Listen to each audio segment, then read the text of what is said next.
Learning Aloud. Conversations on the leading edge of knowledge and discovery with psychologist Jeffrey Mishlove.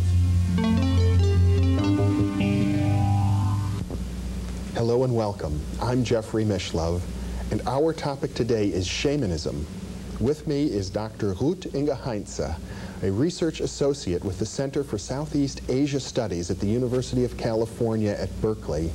Dr. Heinze is a specialist in comparative religions and psychological anthropology.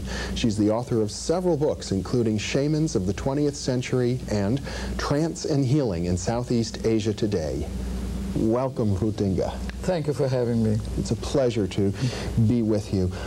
Shamanism is sometimes referred to as the world's oldest profession. It goes back to a time when human beings lived only in hunting and gathering societies prior even to agriculture, and yet it still seems to be flourishing today. It certainly does, and this is what I'm very much concerned about. There may be anthropologists studying shamanism and foreign societies, but they never dare to start a shamanism in our own culture. And what you've shown through your own research is that it's not only flourishing, but that it's very vital and creative, and it's taking on new twists all of the time. In many ways, it seems to have more vitality than organized religions. Well, it never lost its vitality, I would say, because this is a lot of survival value, and it's, as you said already, it's a proto-religion. Pre-antedates every other religion. Yeah. Let's, for our viewers, define what shamanism is. Yeah, it definitely needs a definition. I have three criteria which I found very important. There may be many practitioners that do sorcery, they heal, they divine, and predict the future. But I think shamans can only be called this way when they access altered states of consciousness at will. Altered states of consciousness? Yeah, I prefer alternate states of consciousness. Alternate states of consciousness. For the simple reason because they don't coincide. You know, you have to go from one state into the other, and it depends if it's a mind-expanding state or if it's a dissociative state, and they can do both. Therefore, I found also that mediums were not considered to be shaman, and it's not true, because I do field work for over 30 years, and they can do both. They can go on a magical flight, and they can dissociate and call a spirit into their body as well. So to access these alternating states is definitely a prerequisite. A medicine man, for example, would not go into a trance. And the second one would be, let's say, a service for the community. That it's a lifelong commitment. You just can't be a shaman on weekends. And thirdly, that they are the mediator between the sacred and the secular. So they are also the first mystics, I would say. In other words, if I can rephrase what you've said, shamans are as comfortable working in alternate states of consciousness as we are in our normal everyday reality. In Western societies, we are pretty much locked into waking consciousness. I think it requires a certain training in our society, because it's considered pathological. If you have the DSM-3, you know, any shamanic state would be pathological. So in our society, we need some training. May it be a meditation or active imagination or any other training would do it as well. Also, to access a different state of consciousness, you have to know how to exit it. You see, a schizophrenic has beautiful experiences, but they cannot control it, they cannot monitor it. And shamans have to learn how to get out of this state safely and be able to access it anytime, on demand. Well, there was a time when the dominant view within anthropology is that shamans were schizophrenic. Yes, unfortunately, and I don't want to say the names of these colleagues, they're quite reputable, but I think they overstated it, and they didn't stay long enough in the societies to really compare it.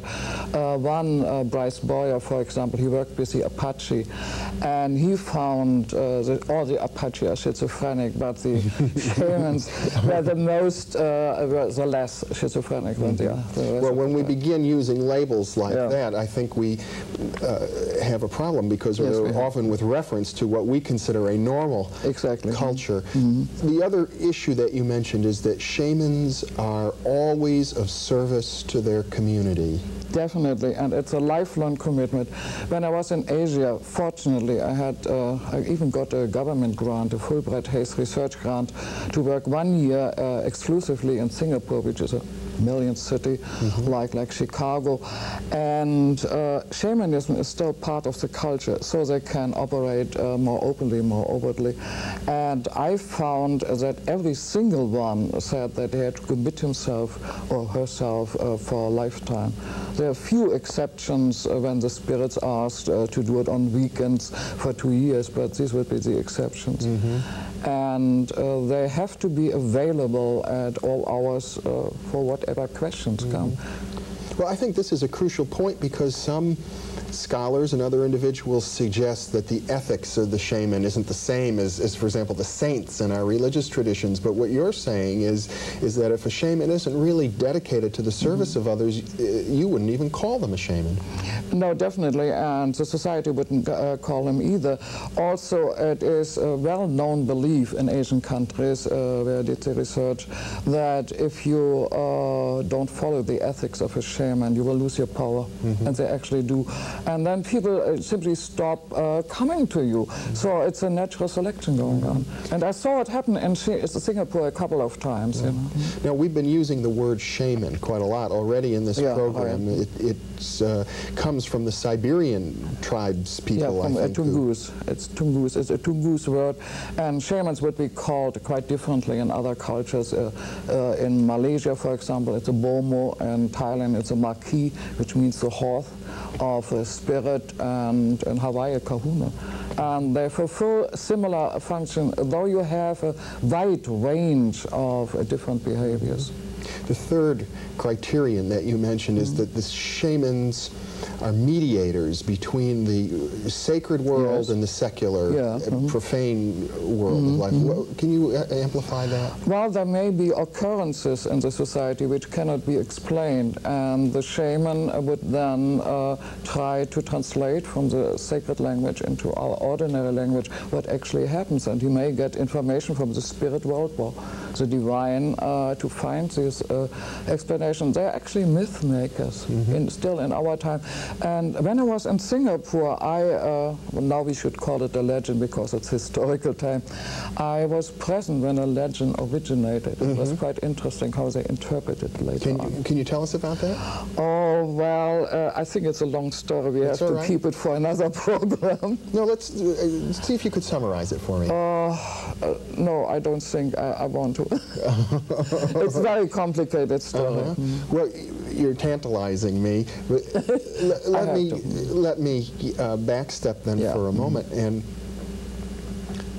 the world of spirits is something that you mentioned, and then later you refer to it as myth-making, and yet this seems to be one of the factors that occurs consistently in all cultures, is a belief in the reality of spirit beings and many different kinds of spirits, but universally the shaman is the one who can dialogue with these spirits. Yeah, or the mythic, or the prophet, but there wouldn't be full-time shamans, of course, but they definitely dialogue too, and it's acceptable to our sciences, but I'm very sad about that shaman has gotten a bad reputation in our society, because we have so many shamanic occurrences, and we try to explain them either as pathological or as hallucinations. Which is not true either.